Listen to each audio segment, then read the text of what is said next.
నమస్తే, నేను Manasa. Welcome to the truth. మనుషులు ఎంతకాలం జీవిస్తారు? ఒకప్పుడైతే 100 ఏళ్లు జీవిస్తారని చెప్పేవారు. కానీ ప్రస్తుతం 65 ఏళ్లు దాటిన తర్వాత సరిగ్గా ఇంతకాలం జీవిస్తారనే గ్యారెంటీ ఏది ఇవ్వలేమని వైద్య నిపుణులే చెప్తుంటారు. అలాంటిది ఒక దగ్గర మాత్రం 100, 200 కాదు, ఏకంగా 2000 ఏళ్లు జీవించే అవకాశం ఉందని శాస్త్రవేత్తలు చెప్తున్నారు. ఇంతకీ అదెక్కడా, ఎలా సాధ్యం తెలుసుకుందాం పదండి. అంతరిక్షం అంటేనే అందరికీ ఆసక్తి.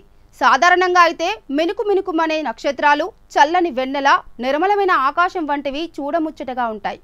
ఇక పరిశోధనల పరంగా చూసినా నాసా, ఇస్రోలకు చెందిన శాస్త్రవేత్తలు ఇప్పటికే అనేక విషయాలను కనుగొన్నారు. అయినప్పటికీ అంతుచిక్కని రహస్యాలు అంతరిక్షంలో, ఈ విశ్వంలో ఇంకెన్నో ఉన్నాయని చెప్తున్నారు. అలాంటి వాటిలో ఓ అద్భుతమైన గ్రహం కూడా ఉందని, ఇక్కడ మనుషులు 2000 సంవత్సరాలు జీవించే అవకాశాలున్నాయని పరిశోధకులు అంటున్నారు. ఈ భూమి మీద కాకుండా ఇతర గ్రహాలపై జీవించే అవకాశాలపై నిరంతర పరిశోధనలు కొనసాగుతూనే ఉన్నాయి.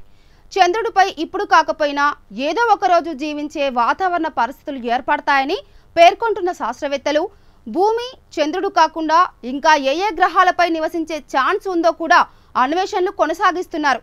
ఇందులో భాగంగానే ఇటీవల భూమికి 31 కాంతి సంవత్సరాల దూరంలో మనుషులు జీవించగలిగేందుకు అనువైన ఒక గ్రహం ఉన్నట్లు సైంటిస్టులు కనుగొన్నారు. రెడ్ ప్లానెట్ చుట్టూ పరిభ్రమిస్తున్న ఈ కొత్త ప్లానెట్కు వోల్ఫ్ 106b అని పేరు పెట్టారు. కాగా ఇది భూమి కంటే రెట్టింపు సైజులో, సూర్యుడి కంటే కూడా 3 రెట్లు చిన్న సైజులో ఉందని శాస్త్రవేత్తలు పేర్కొన్నారు. అయితే భూమిపై ఉన్నట్లే దీనిపై ఆక్సిజన్, నీరు కూడా ఉంటుందంటున్నారు. ఇక ఈ కొత్త గ్రహం సూర్యుడి చుట్టూ 16 రోజుల్లోనే తన పరిభ్రమణాన్ని పూర్తి చేస్తుందని, దీనికి కారణంగానే ఇక్కడికి మనుషులు వెళ్లి నివసించగలిగితే గనుక సుమారు 2000 సంవత్సరాలు జీవించగలుగుతారని పరిశోధకులు అంటున్నారు.